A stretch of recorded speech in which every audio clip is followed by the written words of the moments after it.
Last Thursday, the 14th of May, 15 senators on the Banking Committee voted to advance the Clarity Act, the market structure bill the crypto industry has long been waiting for.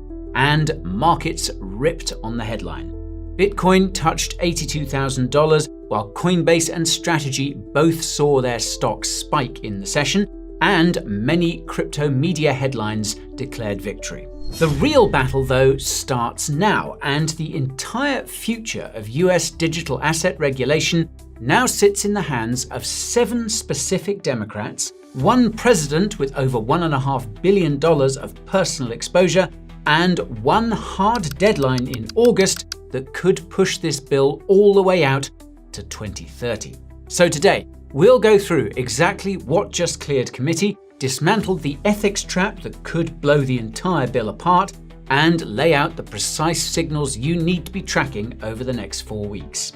My name is Guy, and you're watching The Coin Bureau. Now, before we get into the politics of it all, a reminder that what happened on the 14th was a markup, not a final vote. The Digital Asset Market Clarity Act already passed the House 294 to 134 back in July 2025. The Senate Agriculture Committee cleared its own companion bill 12 to 11 on the 29th of January this year, and now the Senate Banking Committee has finally done the same on a 15 to 9 count, with all 13 Republicans voting yes, alongside Senator Ruben Gallego of Arizona and Senator Angela Alsobrooks of Maryland. Put simply, it's the first time market structure legislation has ever cleared a Senate committee, and it ends a regulatory Cold War that has been pushing builders out of the US for the better part of a decade.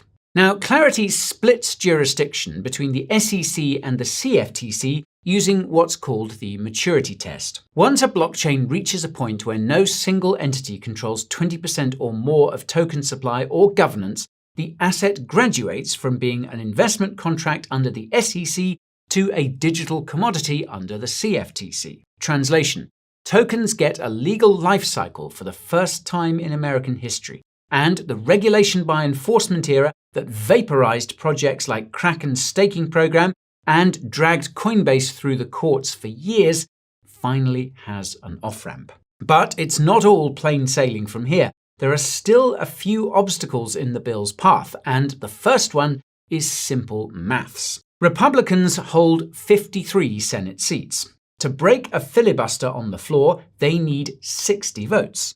That means they need 7 Democrats to cross over, and right now, they have just 2, both of whom explicitly told the room that a committee yes does not equal a floor yes. Here is Gallego on the record the day of the markup. Quote, "I want to be clear, my vote here does not guarantee a vote on the floor." Alsobrooks said almost exactly the same thing in her own statement, framing her vote as a vote to keep working in good faith and nothing more. So the question is, where do the other 5 votes come from? Well, Senator Mark Warner of Virginia is the most engaged of the holdouts, telling reporters he's been in, quote, crypto hell trying to get to crypto heaven on this bill. John Hickenlooper, Andy Kim, Catherine Cortez Masto, and Adam Schiff are the next tier being lobbied behind closed doors. But every single one of them is now wrapped up in the same political knot that Kirsten Gillibrand made explicit at Consensus Miami this month, when she said, "There will be no one voting for this bill if we don't have an ethics provision." Now, she's referring, of course, to the Trump family's unprecedented crypto grift, which we outlined in more detail in a recent video before the markup was voted through. All of which is why Senator Chris Van Hollen filed a specific amendment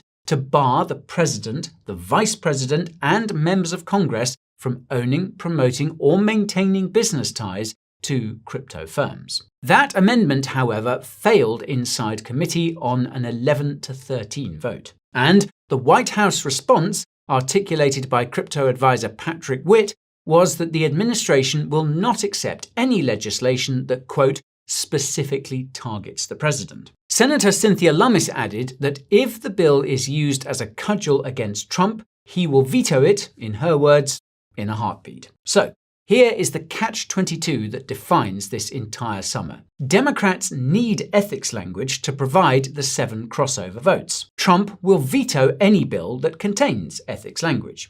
The bill cannot pass without it, and it likely cannot pass with it. And then there's the deadline.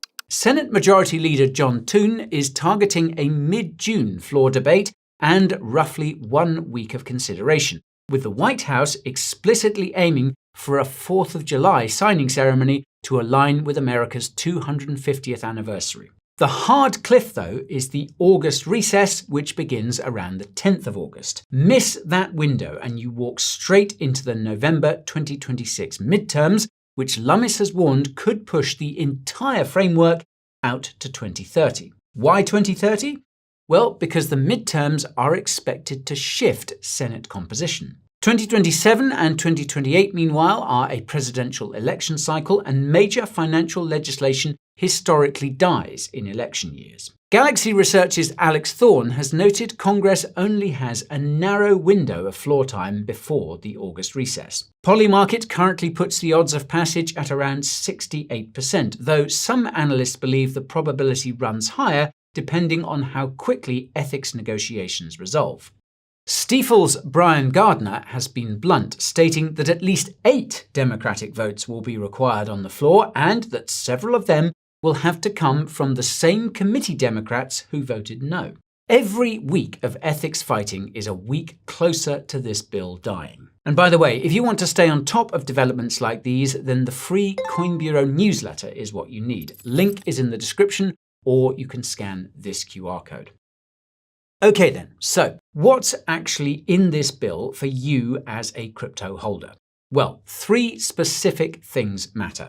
First, the stablecoin yield compromise negotiated by Senators Tillis and Alsobrooks, now sitting in Section 404. Passive interest on idle stablecoin holdings is prohibited, but activity-based rewards tied to payments, staking, and liquidity provision are explicitly permitted. For USDC, USDT, and every yield-bearing DeFi protocol on the planet, that distinction is the entire ballgame. Circle, which already secured MiCA authorization for Circle France, is positioned to win on both sides of the Atlantic. Tether, which has neither MiCA authorization nor a clean US compliance path, could lose on both. Now, second, the Blockchain Regulatory Certainty Act language was stripped from Section 301 as the last-minute concession that got Gallego and Alsobrooks to vote yes. That language would have protected non-custodial wallet developers and DeFi builders from being classified as money transmitters. Stripping it was the price of the 15-9 vote, and it leaves the developer community exposed to exactly the kind of enforcement risk the rest of the bill was supposed to end. Third, the surveillance fine print. Alex Thorne has flagged that the current draft might be the largest expansion of Treasury and OFAC powers since the Patriot Act, with broad new authority to intercept crypto assets beyond the existing sanctions list. That is a legitimate civil liberties concern embedded inside an otherwise largely positive bill, and it deserves more attention than it's currently getting. Now, the honest framing here is that the core issue has shifted away from crypto itself and towards a referendum on whether Congress can write neutral rules for an industry while one specific family is generating billions of dollars from the exact arrangements those rules will govern. And while America has been arguing with itself, Europe's MiCA framework has gone fully operational. The 1st of July this year is the hard cutoff where any firm serving EU clients without a full CASP license faces fines of up to €5 million or 5% of annual turnover. Now, Ripple has already opened its new Middle East and Africa headquarters in the Dubai International Financial Center. Circle is authorized in France. This is the cost of delay measured in builders, capital, and infrastructure that simply does not come back once it leaves. So, here's what you need to keep an eye on. First, watch whether John Thune actually brings the bill to the floor in mid-June or quietly delays into July. A delay is a tell that the vote count isn't there yet. Second, watch Gillibrand and Warner. If either of them publicly commits one way or the other, the entire 60-vote maths collapses or strengthens overnight. Third, watch whether the White House accepts narrow, generic ethics language that applies across the board rather than specifically targeting the president. That is probably the only diplomatic path that keeps this bill alive. Fourth, watch the ETF flows. Standard Chartered has XRP targets at $8 if the bill is signed.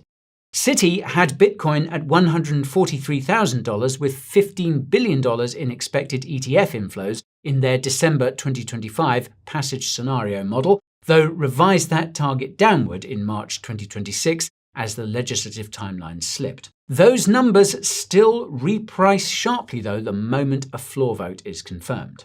So it's pretty simple, really. If this bill gets over the line by the 4th of July, crypto gets a huge win which could well lift the market out of the doldrums. But if it stalls before Congress goes into its August recess, the chances of it passing anytime soon will be very slim, and the market won't like that one bit. The clock is ticking and the stakes are high. Okay, well, let us know in the comments if you think Clarity can get passed in time, or if it's going to run out of road, or if all this talk of crypto legislation makes you want to go off and live the rest of your life in a cabin in the wilderness somewhere with no access to any form of modern communication and only wild berries and roadkill to eat. Hey, maybe I'll see you there. Anyway, thank you all so much for watching, and I'll see you again very soon. This is Guy, signing off.